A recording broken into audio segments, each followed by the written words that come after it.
السلام علیکم، آپ دیکھ رہے ہیں آئی کے نیوز۔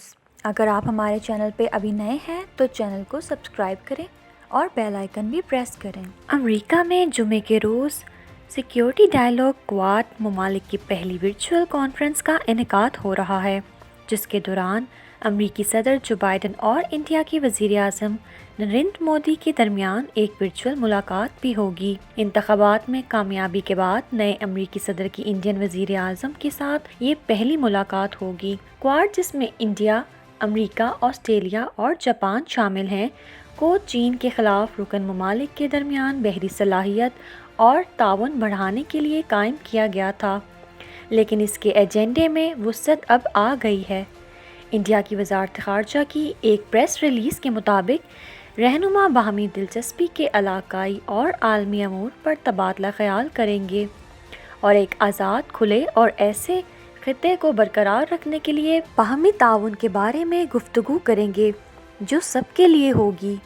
وزارت خارجہ کے ایک ترجمان نے کہا کہ قائدین کووڈ-19 کی وبائی مرض کا مقابلہ کرنے کے لیے جاری کوششوں پر تبادلہ خیال کریں گے اور ایک آزاد، کھلے اور ایسے انڈو پیسفک خطے کو برقرار رکھنے کے لیے باہمی تعاون کے بارے میں گفتگو کریں گے جو سب کے لیے ہوگی۔ وزارت خارجہ کے ایک ترجمان نے کہا ہے کہ قائدین کووڈ-19 کے وبائی مرض کا مقابلہ کرنے کے لیے جاری کوششوں پر تبادلہ خیال کریں گے اور ہند بحر الکاہل کے خطے میں سلامتی اور ایشیا کی ترسیل کے ساتھ ساتھ سستی ویکسین کی فراہمی کو یقینی بنانے میں تعاون کے بارے میں بات کریں گے۔ اس ورچوئل کانفرنس میں وزیر اعظم نریندر مودی، آسٹریلوی وزیر اعظم اسکاٹ، جاپان کے وزیر اعظم یوشی اور امریکہ کے صدر جو بائیڈن شامل ہوں گے۔ کواد سیکیورٹی ڈائیلاگ کے رکن ممالک چین کے بڑھتے ہوئے اثر و رسوخ کو روکنے کے لیے ایک پلیٹ فارم پر اکٹھے ہوئے ہیں اور انڈیا اس فورم کا ایک اہم رکن ہے۔ تاہم دوسری طرف انڈیا ایک ایسے پلیٹ فارم میں بھی کافی سرگرم ہے جس میں انڈیا اور چین کا اہم کردار ہے۔ یہ برکس کا فورم ہے جس میں انڈیا اور چین کے علاوہ روس، برازیل اور جنوبی افریقہ شامل ہیں۔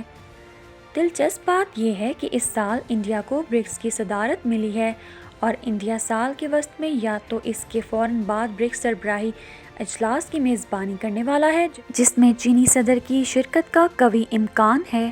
اگر ایسا ہوا تو یہ اس سال کی ایک بڑی پیش رفت ہوگی، کیونکہ گزشتہ برس انڈیا اور چین کے درمیان سرحدی تصادم کے بعد دونوں ممالک کے درمیان تعلقات سخت کشیدگی کا شکار ہو گئے تھے۔ یہاں سوال یہ پیدا ہوتا ہے کہ ایک طرف انڈیا چین مخالف کاوشوں کا حصہ بن رہا ہے تو دوسرے فارم پر وہ چین کے ہمراہ کھڑا نظر آتا ہے، تو ایسی صورتحال میں نئی دلی نے بیجنگ کے ساتھ تعلقات میں توازن کیسے برقرار رکھا ہوا ہے؟ ممبئی کے think tank gateway house of foreign policy سے وابستہ سابق سفیر راجیو بھاٹیا کا کہنا ہے کہ انڈیا کے پاس توازن برقرار رکھنے کے دو طریقے ہیں۔